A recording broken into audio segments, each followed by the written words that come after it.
हम सभी किस्से और कहानियों में वैम्पायर के बारे में सुनते आए हैं। वैम्पायर की कहानियाँ डरावनी भी होती हैं और रोमांचक भी, जिसके ऊपर कई हॉलीवुड और बॉलीवुड मूवीज़ भी बनाई जा चुकी हैं। कई पौराणिक कथाओं में भी वैम्पायर का वर्णन किया गया है।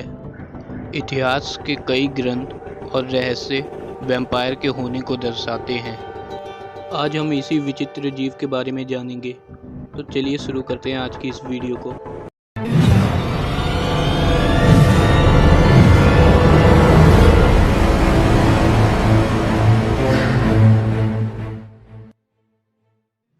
वैम्पायर एक पौराणिक जीव है जो कि अन्य जीवों का खून पीकर ही जीता है।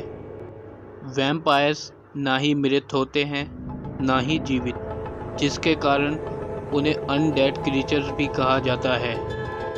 वैम्पायर्स अपने परिवार को मिलने जाते हैं और उस जगह नेबर्स को तंग करते हैं या मार देते हैं जहां पर वह पहले जीवित होने पर रहा करते थे।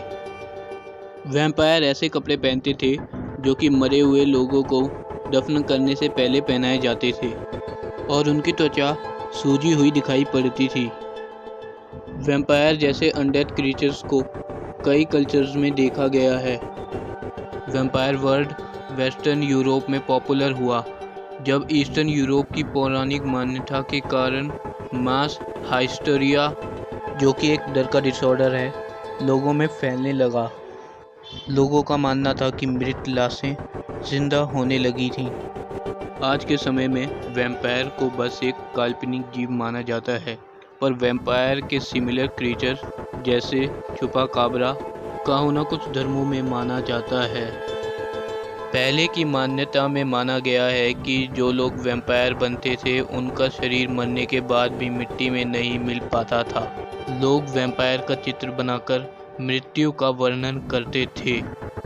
इन्हीं से इंस्पायर होकर एक बुक पब्लिश की गई जिसका टाइटल द वैम्पायर था, जो कि जॉन विलियम पॉलीडोरी द्वारा लिखी गई थी और यह बुक काफ़ी सक्सेसफुल हुई।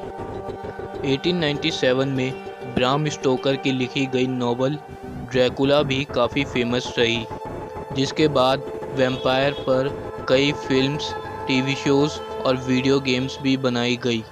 मेसोपोटामियंस, एंशिएंट ग्रीक्स और रोमन्स की कहानियों में कई राक्षसों और आत्माओं का वर्णन किया गया है, जिन्हें वैम्पायर का प्रीकर्सर भी माना जाता है। भले ही वैम्पायरिक क्रीचर्स को एशियन सिविलाइजेशन से देखा गया हो, लेकिन पौराणिक कथा के हिसाब से वैम्पायर अर्ली 18th सेंचुरी में ही ओरिजिनेट हुए थे। ज़्यादातर केसेस में वैम्पायर्स वो बुरे लोग हुआ करते थे जो मरने के बाद बदला लेने वापस आते थे। कुछ केसेस में वैम्पायर काले जादू से या किसी अन्य वैम्पायर के काटने से बनते थे। वैम्पायर का बिलीव इतना ज़्यादा फैल गया कि लोगों को इसका डर रहने लगा और कुछ लोगों को वैम्पायर समझ के सबके सामने मार दिया जाता। वैम्पायर को एक डेफिनेशन में डिस्क्राइब करना मुश्किल था। वैम्पायर देखने में सूजे हुए पर्पलिश या डार्क कलर के होते थे, जो कि लोगों का खून पिया करते थे। जब इन्हें इनके कॉफिन में देखा जाता तो इनकी लेफ्ट आंख खुली होती थी और चेहरे पे बहुत सारा खून लगा होता था।